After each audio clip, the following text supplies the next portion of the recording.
Well, the first thing I would tell you is I learned that I need to get better at camping outdoors. Um, so, you ready for an authentic story that's not deep at all? So, I'm in a tent.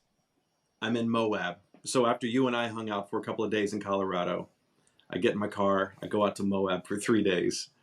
And, you're camping out. This is my first time. I'm 50. Well, I'm actually 51 at the time. This past summer, I was 50 and never camped out before in my life. And so I was just working out the whole bathroom thing, right? What do you do in the middle of the night? A 50-year-old guy has to pee. And so I started with some prototypes, but I need something that was a little bit more forgiving in terms of a receptacle that didn't require like surgeon level precision. Okay. Prototypes. Yeah. So I started with a smart water bottle and then graduated up to something a little bit more robust. Okay. So I'm in Moab for 3 days, drinking smart waters like it's going out of style. Pack up my bags, pack up my stuff, throw all my trash away, and then I go to the Grand Canyon. Now I'm camping out there for a couple of days on this sabbatical. This isn't the front end, right after I saw you, dude. And I'm out there. I wake up in the middle of the night. It's 3% humidity out in the Grand Canyon in the summertime. So you're constantly dehydrated. I wake up in the middle of the night, have to use the restroom, and I'm like, oh my gosh, I'm so freaking thirsty. So I reach over, I grab a bottle of water, and I just slam. I take a huge pull off that thing. One thing that I learned at my sabbatical is always check the water bottle because I had accidentally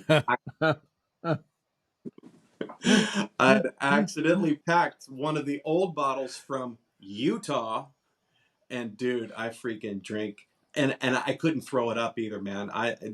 I retread. I put a retread on that one, man. So Well, they say, like, in your survival mode, you can drink your own urine. so So, Sarah, my wife, said, "Well, you were just Bear Grylls," and I'm like, "Dude, the uh, Bear Grylls is nasty, man." So that's one of the things that I learned on my sabbatical. okay. All right. Well, that was different than I was thinking, but that is actually if you're listening and you're thinking about going camping, then please take that word of wisdom from David Martin.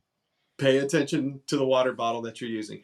Um, so when I was at the Grand Canyon, to take it a little bit more meaningful, um, there was a couple of things. Well, one thing in particular that I had just not forgiven myself for since I was a teenager.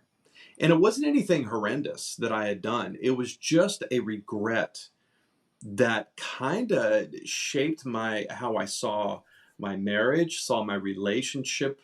It really did a number on me, and I felt like throughout the course of the years, if anything went sideways with my relationship with my wife, um, the enemy would bring up this particular series of choices I made relationally with someone else, and it was foregone. And what the Lord showed me in that season was, man, that no, don't do that. Don't allow this to continue to speak into your life. It's actually a lie. And I could have sworn it was true for 30 years. And so that was something that the Lord just reached in and pulled out of my spirit.